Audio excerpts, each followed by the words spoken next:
Hey guys, welcome back to 1 million worth of channel, the place where we are on the path to achieving 1 million net worth, enjoying financial freedom and early retirement. Today, we are going to talk about how to plan small goals to achieve a big goal. Please don't forget to like and comment your thoughts in the comment section down below. Share with your friends and family, subscribe, and hit the notification bell icon for more videos like this. So, why should you plan small goals instead of big goals? What are the reasons?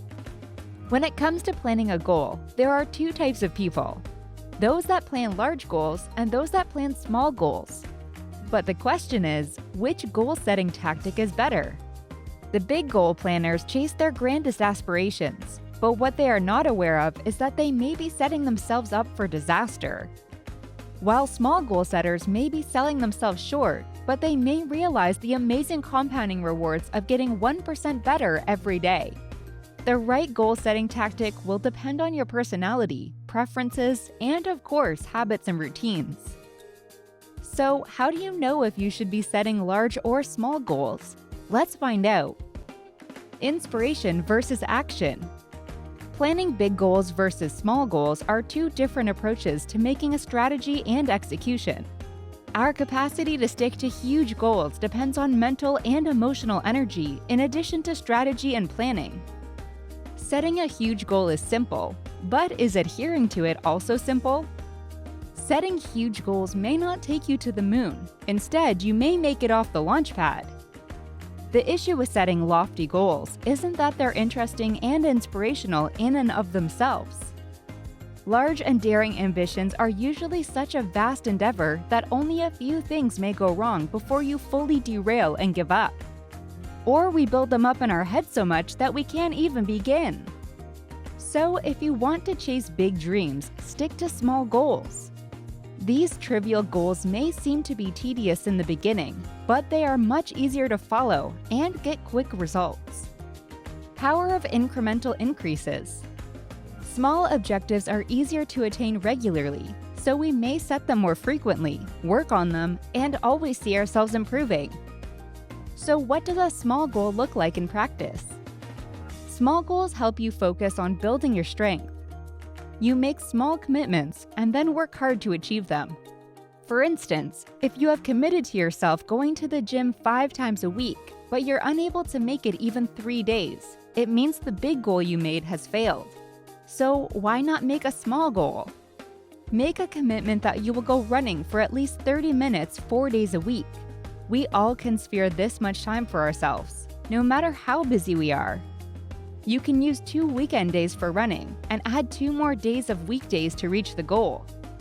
By setting a small, achievable goal, you won't be pushing yourself too hard.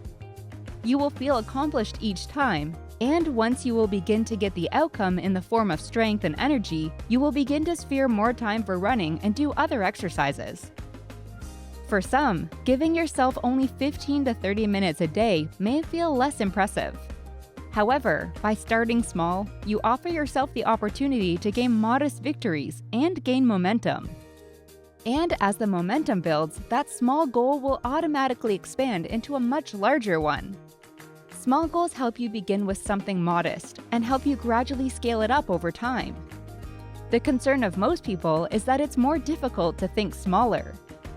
Small goals that will help you grow and compound are often overly simple. However, pushing yourself too far, too early, is a way to burn out and lose motivation. Instead, you need to commit to regular, small goals and be okay with that. So, what do those small goals look like?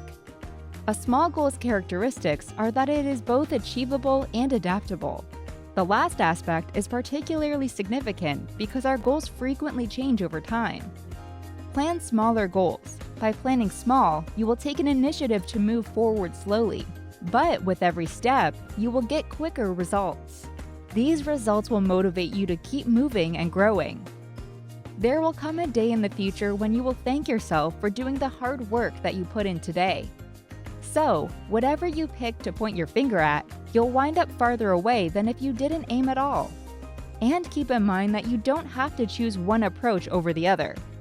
Determine which type produces the best outcomes and make that your go-to going ahead.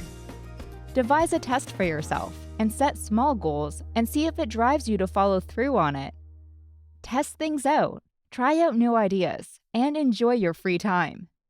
That's all for today, guys. Don't forget to stay tuned to 1 million worth of channel.